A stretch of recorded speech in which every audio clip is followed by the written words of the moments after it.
வந்து இப்போ இருக்க குழந்தைங்களுக்கு வந்து நிறைய டிஜிட்டல் ஸ்க்ரீனு இப்போ ஜெப்டோ இன்ஸ்டாமார்ட்டில் 5 மினிட்ஸில் வரதுனால வந்துட்டு ஒரு கடை வீதிக்கு போய் எப்படி இருக்கும், எப்படி நம்ம வாங்கணும், பேரம் பேசணும், மற்றவங்ககிட்ட எப்படி பழகணும்னு கூட குழந்தைங்களுக்கு வந்து இப்போ இருக்க குழந்தைங்களுக்கு வந்து கொஞ்சம் தயக்கம் இருக்குது. ஸோ அந்த காலத்தில் சந்தையில் வந்துட்டு எல்லாருமே வந்து நிறையா புது மக்களை மீட் பண்ணுவாங்க, அவங்கக்கிட்ட வந்து நல்லா பணிவாக பேசுவாங்க. இதெல்லாம் அவங்களுக்கு கற்றுக் கொடுக்கறது தான் வாங்க அந்த உபசரிப்பு அந்த அந்தோட கலாச்சாரத்தை எல்லாமே அந்த குழந்தைங்களுக்கு காட்டுறதுக்காக தான் இந்த சிறுவர்கள் சந்தையே. அப்போ அவங்களுக்கு விவசாயிகளோட கஷ்டங்களும் தெரியும்.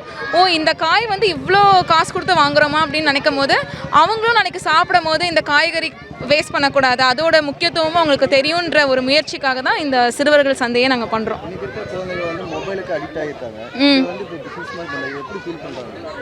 இது பிஸ்னஸ் மாதிரி பண்ணுறது மோட்டிவே கிடையாதுங்க. இது வந்துட்டு அப்படியே நாங்கள் வந்துட்டு உழவர் சந்தையிலேருந்து விவசாயிகள் கிட்டேருந்து வாங்கிட்டு தான் வரோம். ஸோ அவங்களுக்கு தான் இதுலேருந்து வந்திருக்க எல்லாவோட காசும் திருப்பி அவங்களுக்கு தான் போகுது. இந்த முயற்சி என்ன அப்படின்னா இதில் மிடில் மேனே இல்லை. ஸோ விவசாயிங்கிட்டேருந்து வாங்கி ஒரு சிறு கைகள் கிட்ட வந்து மக்களுக்கு வருது. இதில் வந்து அவங்க நிறையா நன்மைகளும் கற்றுக்குறாங்க.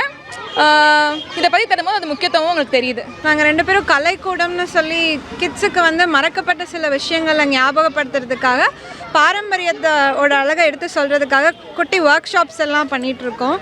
இன்றைக்கி வந்து வீதி சந்தைங்கிற கான்செப்டில் எல்லோரும் சூப்பர் மார்க்கெட் அதுக்கப்புறம் ஷாப்பிங் மால்ஸ்லேயே வந்து போய் தேவையான பொருட்கள் எல்லாம் வாங்குகிறாங்க. அதை மாற்றணும், பாரம்பரியமாக சந்தையில் போய் வாரத்துக்கு ஒரு முறை சந்தை நாள் அன்றைக்கு தேவையான பொருள் எல்லாம் வாங்கணும்னு சொல்லி ஒரு குட்டி இனிஷியேட்டிவ். அதுக்காக தான் இந்த ஒர்க் ஷாப்.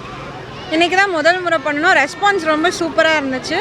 அடிக்கடி இதுக்கப்புறமும் பண்ணுவோம். சப்போர்ட் பண்ணுங்கள். பிளே ஸ்டோர் மற்றும் ஆப் ஸ்டோரில் இருந்து பாலிமர் செயலியை QR கோடு மூலம் பதிவிறக்கம் செய்யுங்கள். செய்திகளை உடனுக்குடன் பெறுங்கள்.